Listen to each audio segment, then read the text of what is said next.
Hola y bienvenidos a Oko Art Magazine, un espacio sobre arte y cultura de Oko Art Gallery, guión y dirección de Lulú Bell y Ana Magriñá.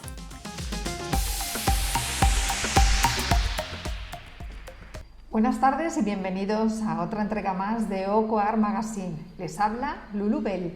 Un saludo a quienes nos escuchan y ven a través de Radio Hermes desde Buenos Aires todos los lunes o en otros momentos en nuestra página web okoartgallery.com o por supuesto en nuestro canal de YouTube Oko Art TV. Hola, yo soy Carlos González y hoy voy a sustituir a nuestra compañera Ana Magriñá, pero que vendrá la próxima semana.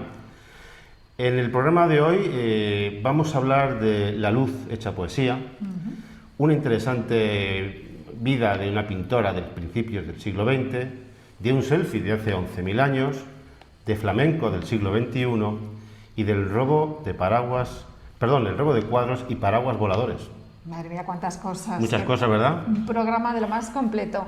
Y antes de nada les presentamos también la divertida obra de pop art que nos acompaña, de Javier Melús, que forma parte de la exposición Desafío, que incluye varios artistas, entre pintores y escultores, con una representación importante de pop art aquí en Oko Art Gallery, en la calle Spalter número 13, hasta el 29 de mayo. No se la pueden perder, muy cerquita del Museo del Prado.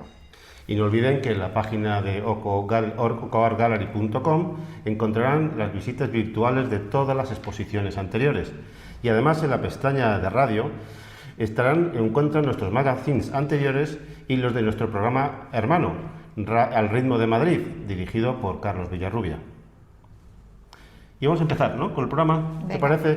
¿A quién has invitado hoy, Lulú? ¿Quién tenemos en la entrevista? Pues hoy tenemos el lujo de tener con nosotros al poeta Álvaro Fierro Clavero, con el que hablamos de poesía, de su poesía y de su libro de poemas La luz completa, del que, por cierto, leí un poema hace unos días aquí en la galería, Inmortal y Rosa, un precioso poema que les animo a conocer de este libro, La luz completa, y que pueden encontrarlo en nuestro canal de YouTube, Oko Art TV. Adelante con la entrevista. Pues vamos con la entrevista. Vamos allá. Esta tarde en Oko Art Magazine queremos saber más de poesía y en concreto de la de Álvaro Fierro, al que hemos invitado para hablar de su obra y, bueno, un poco de este arte que desconocemos un poquito en ocasiones. Álvaro Fierro, bienvenido. Bien hallada. Muchas gracias por estar con nosotros. Gracias por la invitación. Aquí en Oko Art Magazine y en Oko Art Gallery, esta es tu casa. Álvaro, te voy a presentar un poquito para que todos nuestros amigos nos conozcan. Eres escritor, poeta, miembro de la Asociación Prometeo de Poesía y estás además vinculado a varias tertulias, grupos literarios y asociaciones. Pero de formación y creo que también de profesión eres ingeniero. Sí. ¿Cómo llegas a la escritura? Bueno, pues no es tan raro eso que acabas de decir, ¿eh? Hay muchos ingenieros que se dedican a cosas que no en exclusiva son la ingeniería, ¿no? Pues yo qué sé, tenemos el ejemplo de Wittgenstein, que es un filósofo muy famoso, ¿no? Pues era ingeniero también. Sí. O tenemos a Gabriel Celaya, que es otro ejemplo así ilustre, que asimismo era ingeniero industrial como yo. ¿Cómo llegué? Pues verás, yo cuando me iba a casar le hice un regalo a mi mujer convencional. Y al mismo tiempo me planteé el hacer algo yo mismo, y como no he sabido pintar, no me han llamado por ahí, no soy tampoco músico, no sabía qué hacer, ¿no? Entonces me ocurrió escribir unos poemas sin tener ni la menor idea de cómo se podía hacer aquello. Pero mientras los hacía descubrí que era algo que me interesaba, que me resultaba muy interesante hacer, y al mismo tiempo también me di cuenta de que estaba en un callejón sin salida, porque ser autodidacto está muy bien, pero también tiene uno sus límites, ¿no? Y bueno, por ahí empezó el asunto, por hacer un regalo. Qué bueno, o sea, un poco casi de casualidad descubriste algo que llevabas dentro y te diste cuenta que querías. Se lleva dentro cuando se recibe una cierta orientación. A lo mejor de entrada, yo no sabría decir, yo no estoy tan seguro que lo lleves dentro de entrada. Hombre, si tiene una cierta disposición, hace una serie de cosas, pero eso puede llevarte por ese camino o no. O sea, eso hay que educarlo y hay que desarrollarlo, o yo lo veo así. Hablamos un poco de tu obra porque tienes varios poemarios, en concreto, Sí. bueno, no todos editados, me decías antes, pero has escrito como 12, es muchos. Sí, no, alguno más probablemente, más. pero publicados estarán como 9. Pero es una cantidad importante y también alguna novela en menor cantidad. ¿Por qué eliges poesía? ¿Qué es lo que te aporta el escribir poesía? Pues muy buena pregunta, hombre, empecé por ahí, ¿no? Y a lo mejor tiene que ver, yo creo que estas cosas tienen que ver con cómo funciona tu cabeza, según el tipo de persona que seas, ¿no? Si tú eres alguien que se enamora de las palabras, que te gusta, por ejemplo, los juegos de palabras, a mí cuando yo tenía, pues no sé, 12, 13 años por ahí, me pasaba la vida haciendo juegos de palabras, pues eso es más propio de la poesía.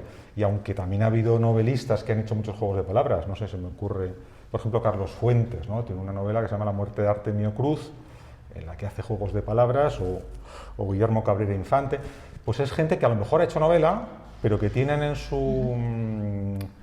su estructura mental, digamos, la poesía, y desde la poesía van a la novela. No es que sea imposible, no es que esté prohibido, pero que quizás sea por eso, ¿no? El tener ese tipo de asociaciones, bueno, es posible, no sabría decirte, ¿no? Las dos cosas, a mí es que me gusta, yo tengo un enorme respeto por la novela, o por todo lo que se haga con método y que tenga una historia detrás, ¿no? No es algo que hayamos inventado nosotros, eso quiere decir que el género humano lleva toda la vida. ¿Pero es más un arte de inspiración o de trabajo? Pues las dos cosas. Las dos cosas. Primero tendrá que venirte la chispa, ¿no? Sí, claro.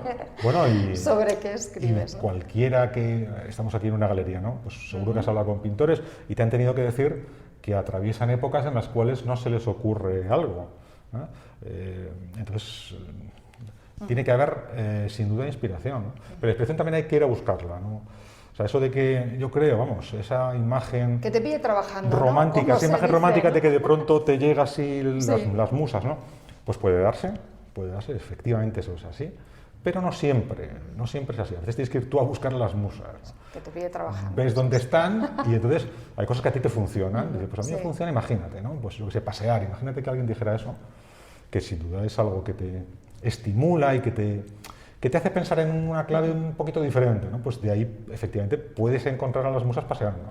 Entonces hay cosas que te pueden funcionar y lo que hay que hacer es ir a por ellas. Exacto. Y hay veces que ni yendo a por ellas. Pero, exacto. Pero también hay fases, ¿no? En los artistas, yo creo que también hay que tener cierta facilidad, aunque la facilidad a veces se pone como ejemplo en sentido negativo, ¿no? Si dices un artista que tiene mucha facilidad y se suele decir como para desacreditarlo, como si eso diera lugar a como obra si de menor altura. Menos, exacto, o menos bueno, trabajo, ¿no? Pues hombre, podríamos entrar en esa disquisición, pero desde luego hay que tener facilidad. O sea, un pintor, tú le dejas una servilleta tomándote algo con él y se pone a hacer algo maravilloso. Eso bueno, maravilloso, pero que está su cabeza funcionando en esos términos. Pues con la poesía pasa igual, tú tienes que tener facilidad para... Qué interesante lo que conseguir me estás contando, es definir o fijarte o poner en palabras. Es más desconocido la poesía más tienes que ponerlo, la prosa. Tiene que ser fácil para ti. Si es algo difícil es que no es lo tuyo, claro. Y no pasa nada. O sea, no.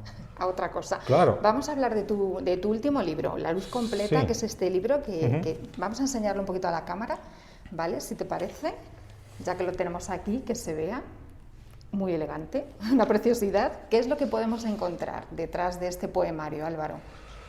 Muy buena pregunta. Pues La luz completa, en realidad... ¿Por qué este título? Sí, como tantos otros libros, no todos, ¿no? Pero algunos otros libros míos, en realidad es una especie de diario poético, ¿no? Aquí hay un recorrido con respecto a la dedicataria del libro, que es Laura García Miller.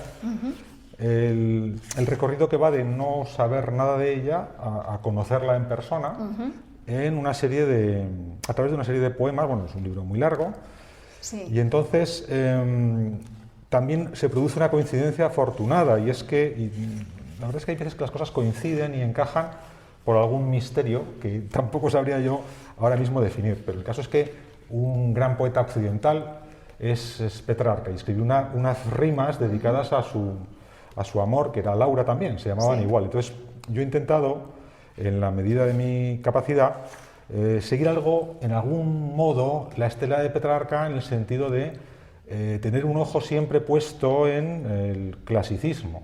Tiene que haber clasicismo, pero también tiene que haber actualidad. O sea, nadie en su sano juicio tomaría esto por un poemario escrito al final de la Edad Media, que es cuando vivió Petrarca, ¿no?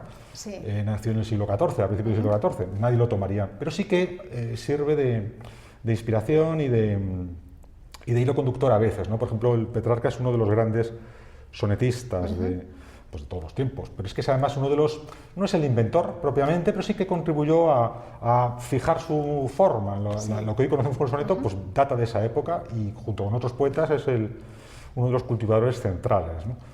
Entonces, bueno, pues aquí hay muchos sonetos, ¿no? Por esa razón y, bueno, por otras razones también.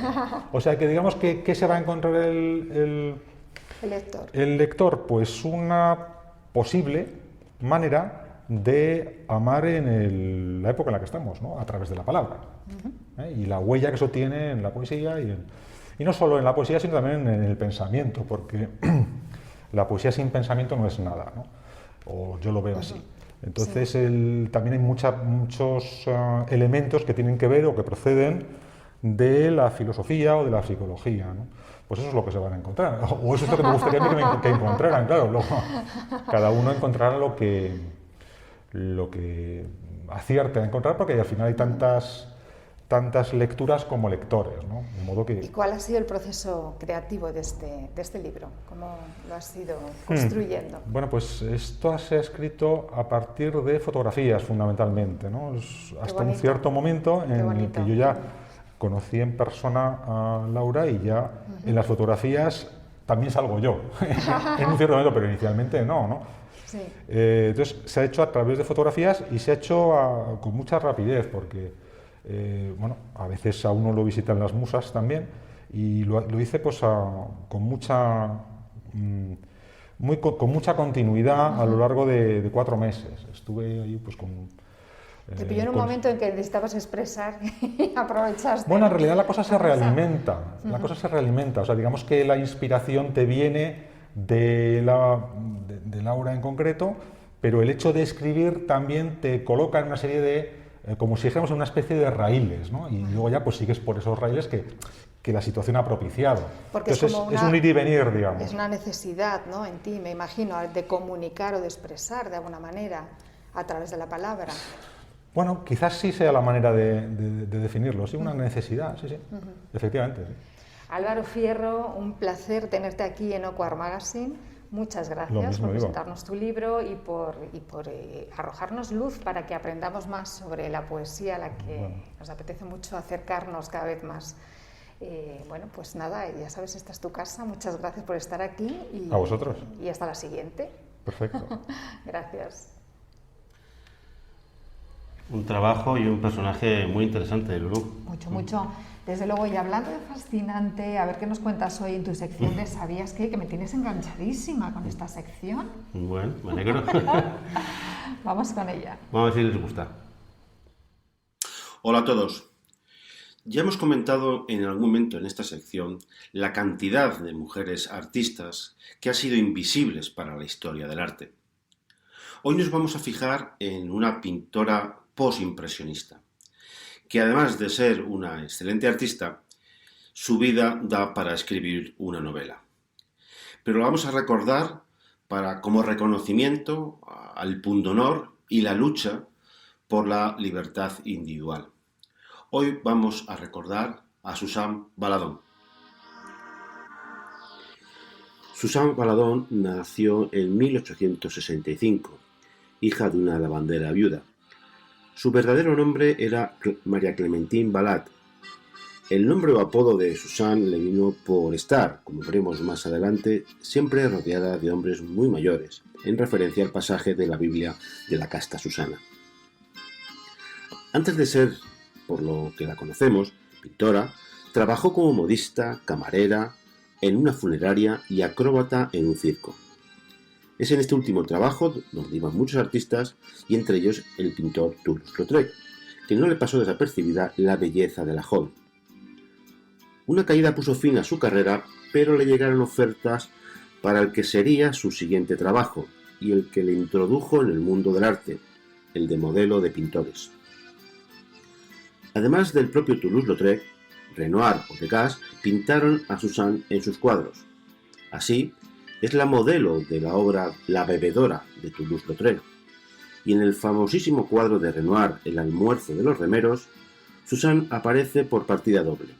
Es la mujer de la izquierda en primer plano de perfil con el perro y aparece también en el centro del cuadro de frente con un sombrero.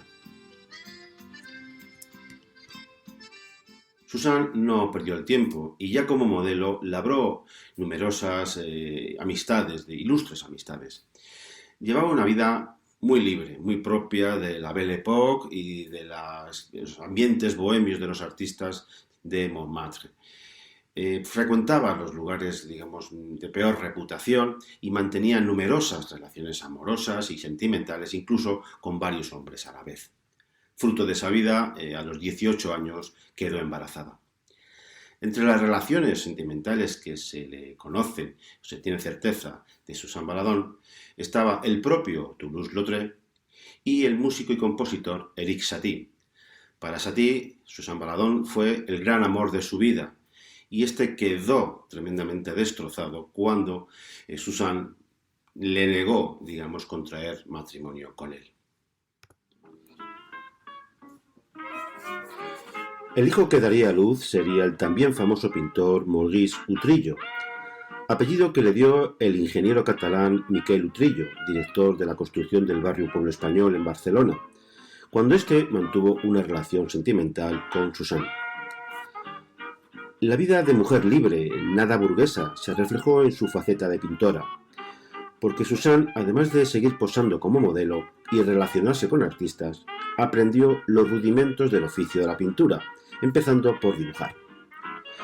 Con el ánimo y el apoyo de los pintores con los que se relacionaba, mayormente todos ancianos impresionistas, de ahí lo de Suzanne que comentábamos al principio, fue progresando hasta que finalmente, por el apoyo de sus amigos, pasó a ser aceptada como alumna de Edgar Degas, el famoso pintor de bailarinas, que cuando vio sus dibujos le dijo: «Eres de los nuestros».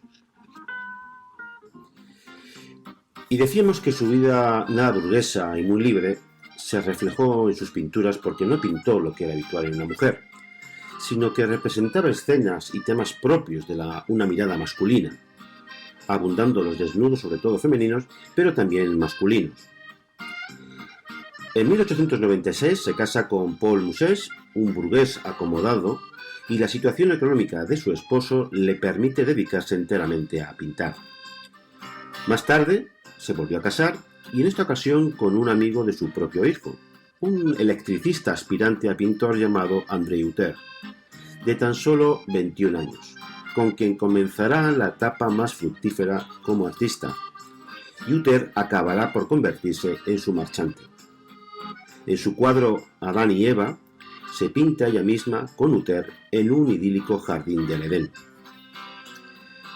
La obra de Valadon destaca por su dominio de las composiciones y lo vibrante de sus coloridos, con un fuerte remarcado de los contornos de las figuras. Pintó todos los géneros, pero fue famosa por sus desnudos, y tuvo variadas influencias de pintores, como de Cézanne, Gauguin o Modigliani. Pero ella misma se dijo: «Tuve grandes maestros, me quedé con lo mejor que tenía cada uno de sus enseñanzas y ejemplos, pero no copié a nadie. Me encontré a mí misma, me hice a mí misma y dije lo que tenía que decir». Al final de sus días murió feliz, rodeada de amigos y familia, y libre, tal y como vivió cada minuto de su vida. Falleció en 1937 a los 72 años y en el sepelio la acompañaron Derain, Picasso, Braque, entre otros. En la referencia de su fallecimiento en el periódico se dijo que era la madre de Maurice Utrillo y la esposa de Uter. En ningún momento se expresó en el periódico su rol principal, el de ser una pintora del postimpresionismo. Y es que su condición de mujer además se veía añadida por ser una modelo de pintor con una vida muy libre, muy distinta a los estrictos cánones de la sociedad burguesa del París de aquel momento. Afortunadamente esto ha cambiado, pero aún así hace falta todavía seguir avanzando y queda mucho camino por recorrer. Y recordando hoy a Susana Baladón, queremos contribuir en seguir avanzando por este camino. Nos vemos en la próxima cita.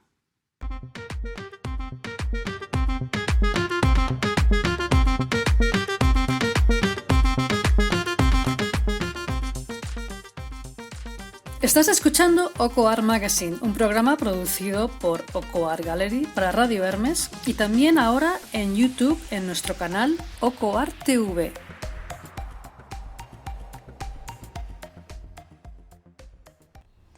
Buenísima tu sección, como siempre, Carlos. Muchas gracias, Lulu. Y ahora nuestras recomendaciones para el mes de mayo. Pues para empezar, Francisco Mayor, el pintor a quien representa nuestra compañera Ana Magriñá, inaugura una exposición individual llamada Jardines en el Mar, el jueves 13 y viernes 14 de mayo en la Galería Espacio Cultural Abierto, a unos pasos de la estación AVE de Atocha. Nuestra enhorabuena a Francisco Mayor desde aquí. Seguro que va a ser todo un éxito. Seguro. Pues de Atocha nos vamos muy cerquita, Carlos, a la Fundación CaixaForum, a conocer los verdaderos orígenes de los selfies y de las imágenes que la humanidad ha elaborado sobre sí misma a lo largo de la historia. Curioso. Sí, la Fundación presenta un ciclo de conferencias y una exposición que ofrece una variadísima muestra del tema más recurrente del arte figurativo. Nosotros, el ser humano, desde un cráneo modulado de hace 11.000 años hasta obras audiovisuales contemporáneas. Solo hasta el 27 de mayo. Encontrarán más información en la página web de caixaforum.org. Y ahora nos vamos al Teatro Real a disfrutar de un flamenco del siglo XXI. Un flamenco con guitarra eléctrica, saxo, batería y bajos eléctricos de la compañía de Sergio de Lope y su espectáculo Ser de Luz, un alegato a la memoria musical de los pueblos. Aviso, una única función el 20 de mayo, no habrá más, así que desen prisa en sacar las entradas en su web teatroreal.es, que seguro que vuelan. Seguro. Y ahora pasamos a la sección Misterios del Arte, de Gaby Romano. Hoy creo que nos va a hablar algo de robos o algo así. Vamos a ver qué vas. Cuéntanos, Gaby. Bienvenido, bienvenida una vez más a esta sección Los Misterios del Arte. El día de hoy tengo una obra para ti que no solamente es de mis preferidas, sino es la obra alemana preferida por excelencia de los alemanes. Se hizo en algún momento una encuesta y en primer lugar era esta y en segundo lugar la Gioconda. Entre la gente que se entrevistó, más de la mitad ni siquiera sabían de arte, pero conocían la obra de El pobre poeta, de Karl Spitzberg. Este alemán, nacido en Múnich, era farmacéutico. Él siempre le apasionó la pintura, y era muy buen dibujante, pero su papá le dijo, nanáis, o sea, tú te pones a estudiar algo que deje dinerito, y entonces se puso de farmacéutico, estuvo de farmacéutico. Muere su padre, y después de un tiempo, él se dedica de lleno a la pintura y vende sus primeros 2 cuadros. Este en concreto tiene una historia muy truculenta porque ha sido robado 2 veces. De hecho, actualmente hay una copia y también hay uno de un particular porque él se encargó de hacer 2 versiones desde el inicio y cuando hace la segunda versión lo hace calcando con un papelito transparente y se encuentra este papel con unos como agujeritos en las 4 orillas hechos por alfileres para poder calcar el uno de la otra. Esta obra entra al museo un chico en silla de ruedas por 1989 y entonces de pronto el de la silla de ruedas de milagro que se cura, cortan los cables con el que estaba sostenido el cuadro y se lo roban. Entonces está desaparecido. Sin embargo, hay una réplica y también hay uno en una colección particular. Y el papel también se conserva, así como los dibujos preparatorios. Es cierto que fue fácilmente robada porque es pequeñita. Mide entre 38 por 45 centímetros, entonces es fácil de transportar. La primera vez que se la robaron, la rescataron a las pocas horas. Y esta segunda vez que se la robaron ya no ha sido rescatada. Es una obra que gusta mucho porque es también en la época donde se desarrolla todo el tema de la bohème.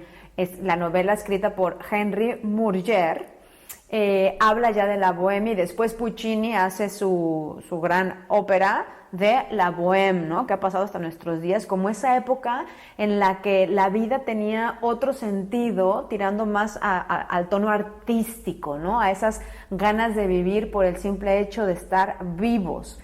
Independientemente de cómo vivían, estaban haciendo lo que les apetecía. Y este poeta puede que también sea una sensación, la que nos dé, puede que también sea una sensación de ese estar cómodo, ese saber hacer, ese estar disfrutando en un lugar que, bueno, aparentemente no es muy opulento, ¿no? Entonces, el mismo pintor sabía lo que era vivir en una buhardilla. Él vivió así, en buhardillas. Hay cartas que dice él que le encantaba asomarse por su buhardilla y poder ver todos los tejados, ¿no? Y entonces todo eso también se ve en esta obra. Si nosotros si vemos detenidamente, hay como un tono entre mágico, bohemio, de un apasionado de su trabajo, porque en esa época sí es verdad que los escritores sí que podían vivir de esto, pero los poetas no era tan fácil que pudieran vivir de la poesía como tal. El título en alemán es Der arme Poet. Si lo traducimos literalmente sería el pobre poeta. Sin embargo, en muchísimos lugares lo tienen como el poeta pobre, lo cual en español cambia mucho su significado, porque el pobre poeta podría darse a consecuencia de que el poeta vive en una situación difícil dada su condición de poeta, y el poeta pobre, la connotación sería de que no tiene recursos para vivir literal. La actitud que tiene con sus manos no se sabe muy bien si es que está contando las sílabas del poema que está escribiendo o bien si está matando una pulga. Esto queda un poco anecdótico porque en un trabajo preparativo hay un escrito de él que pone adiós pulga. Entonces, como chistoso, queda gracioso, o sea, queda chistoso pensar que estaba matando una pulga en ese lugar. Y bueno, también podría ser que estaba contando las sílabas de su escrito, ¿no? Si nos fijamos, aunque hay una chimenea, no está encendida. Nosotros podemos ver que hay un sombrero colgado en el tubo de la chimenea, lo cual evidentemente si está caliente pues no se podría. Hay objetos encima de la chimenea y podría, además que bueno, no se ve el fuego en ese momento, pero él está tapado, o sea que frío tiene. En el suelo hay 2 tochos de papel que dicen que tienen unos números ahí inscritos, 3 y el 4. Parece ser que el 1 y el 2 ya terminó por ser quemado y poderse dar un poquito de calor, ¿no? En esa época había de cada 5 robos, 3 robos eran de combustible. También estamos hablando del nacimiento de la época Biedermeier, ¿no? Esta época en la que los cuadros tienen escenas como más queriendo rescatar el tono de lo cotidiano, del quehacer, del día a día, y bueno, es aquí lo que podría considerar, y las escenas domésticas, que bueno, en esta escena no sé si podríamos considerarla uno como doméstica, pero sí es verdad que gusta tanto porque tiene ese tono también mágico. Hay elementos muy interesantes de la época que se rescatan, que es el bastón, el sombrero de copa y la corbata. La corbata en esa época era un must para los hombres. Se veía qué rango se tenía gracias a la corbata, al sombrero y al bastón. Eran símbolos muy importantes de la época. Y bueno, me parece maravilloso el halo que le da a la obra, esas tonalidades que son entre marrones y ocre. Hay muchos detalles en este cuadro, en esta pieza, y el paraguas que está ahí volando le da ya todo el toque. Al final ya terminas enamorándote de esta obra. Bueno, ya me dirás tú qué te parece, pero yo termino enamorándome de esta obra por ese tono tan mágico que también le da ese elemento ahí volador. Esta obra de Karl Spitzberg no deja indiferente a los alemanes de principio, espero que a ti tampoco. Yo soy Gabriela Romano y esto fue Los Misterios del Arte para Oko Art Magazine.